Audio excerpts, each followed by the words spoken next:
Et les amis, bonjour. Je suis très content de partager avec vous cette nouvelle vidéo.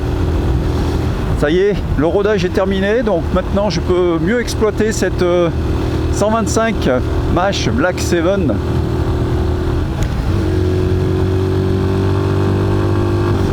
Alors effectivement dans les côtes, ça reste une 125, hein, c'est-à-dire que ça va pas quand même très vite dans les côtes. Après pour faire de la balade tout seul, je pense que ça va. Bon, je suis pas du tout évidemment un connaisseur de moto puisque c'est la première moto que je conduis, donc j'ai jamais conduit plus puissant que ça. Voilà, là je suis à presque 70, mais la route étant mouillée, je vais éviter de trop pencher dans les virages. J'ai donc fait la révision et je vous avais dit que j'avais quelques problèmes avec la jauge à essence qui indiquait un petit peu n'importe quoi, qui s'arrêtait, qui remontrait le niveau d'essence et puis qui à nouveau s'arrêtait. Donc j'en ai parlé lors de la révision et puis en fait ils ont juste resserré des plaquettes. Il y a le flotteur qui est connecté à des plaquettes qui viennent faire contact avec une résistance bobinée et qui permet de connaître le niveau d'essence. Donc voilà, c'était un petit peu desserré, donc depuis plus de problème. Donc je pourrais dire que pour l'instant, après j'ai pas énormément de kilomètres, hein, mais pour l'instant je n'ai pas de problème avec cette moto. J'ai roulé 2 fois sous la pluie, alors c'était pas des grosses pluies, mais j'avais vu des commentaires sur internet qui parlaient de point de rouille. Alors là franchement il n'y a aucun point de rouille pour l'instant. J'ai bien regardé, il n'y a absolument rien. Moi franchement je trouve que la qualité est pas mal, hein. On est sur une moto qui, je le rappelle, coûte 3000 €, 125, avec quand même tout l'équipement nécessaire, l'ABS, un moteur de 15 chevaux. Alors bon, les chevaux je sais pas, comparé à une autre moto 125, s'ils sont vraiment là ou pas. Enfin vous voyez, ça grimpe, hein. Elle monte quand même. Alors il ne faut pas hésiter à rétrograder, effectivement, à chaque fois on joue beaucoup de la boîte de vitesse, mais bon, c'est la moto qui veut ça, hein.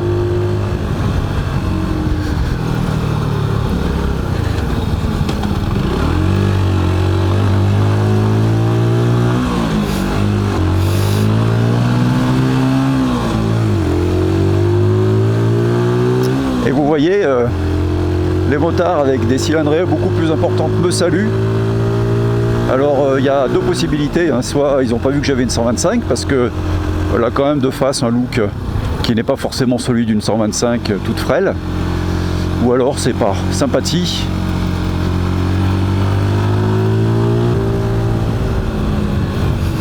En tout cas, pour faire de la balade, je trouve ça pour l'instant très agréable, très sympathique et suffisant. Alors je dis pas qu'un jour je prendrai pas plus gros, que je passerai pas le permis, mais on verra justement. C'est ce qui permettra de voir si finalement j'en fais beaucoup, j'aurai certainement envie de passer le permis. Et on verra ça donc plus tard. Regardez-moi ces montagnes qui sont magnifiques là. Alors je me suis inscrit sur un site sur internet pour faire des tests pour le code moto. Alors pour l'instant j'ai pas l'intention de passer le permis moto, mais finalement j'ai l'intention de passer le code moto parce que j'ai constaté qu'en candidat libre c'était vraiment pas cher. Le jour du passage c'est 30 € et j'ai rajouté une vingtaine d'euros pour payer, pour pouvoir passer des tests en ligne. J'ai aussi acheté un livre, le livre de référence pour le code moto, qui m'a coûté aussi une vingtaine d'euros. Et ça m'a pas l'air compliqué, hein. Donc finalement je me suis dit je vais passer le code moto et puis comme ça j'aurai 5 ans pour me décider à passer ou pas la conduite, le plateau, la conduite. Donc là évidemment descendre ça va bien assez vite pour moi. Je suis à quoi? Je suis à 50 km/h dans les routes de montagne. Là la partie de cette route elle est sèche, donc ça va. Alors il faut que je fasse attention parce que là on est au mois de novembre, les jours sont courts, je voudrais éviter de rentrer de nuit. Je ne sais pas encore quelle est la capacité d'éclairage de cette moto, bien qu'elle soit éclairée par des phares à LED. Là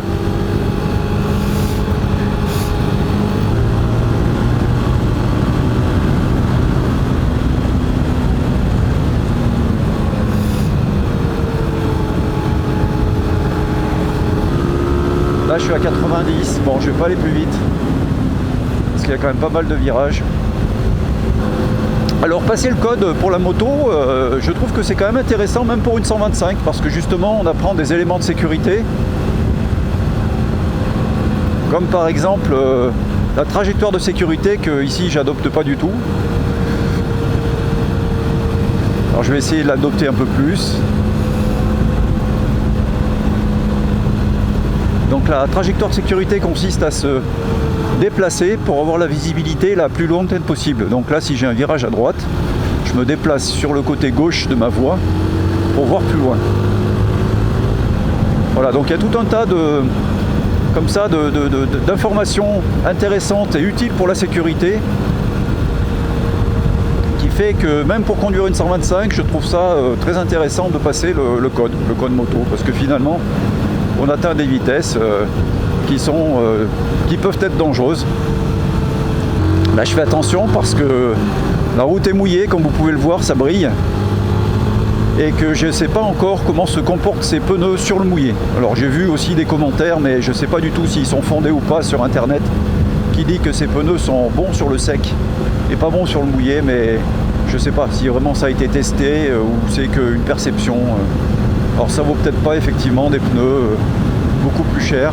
On est sur une marque chinoise Timson, donc je sais pas du tout ce que ça vaut.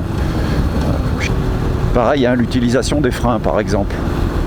Comprendre que dans un freinage un petit peu appuyé, il faut d'abord utiliser le frein arrière pour asseoir la moto et ensuite utiliser le frein avant pour vraiment ralentir. C'est quelque chose qui est expliqué dans le code moto,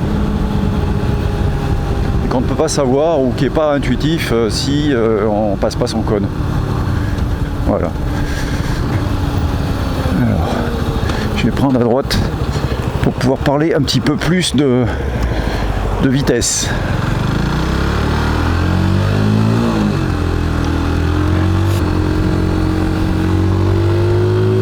Alors je vais faire un peu une accélération sur cette ligne droite.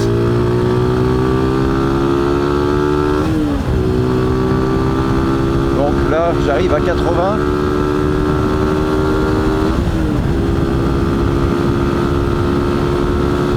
Voilà, là je suis à 90. Et je suis à 9000 tours minute. Puisqu'on voit que 9000 tours minute, ça correspond à 90 km/h, donc 10 000 tours minute, qui est le rupteur, va correspondre à 100 km/h, qui est la vitesse maximale. Qui évidemment, il ne faut pas la soutenir en permanence, hein, parce que ça veut dire que le moteur, sinon, il est vraiment à son maximum en permanence. Donc c'est jamais très bon pour les moteurs. Hein.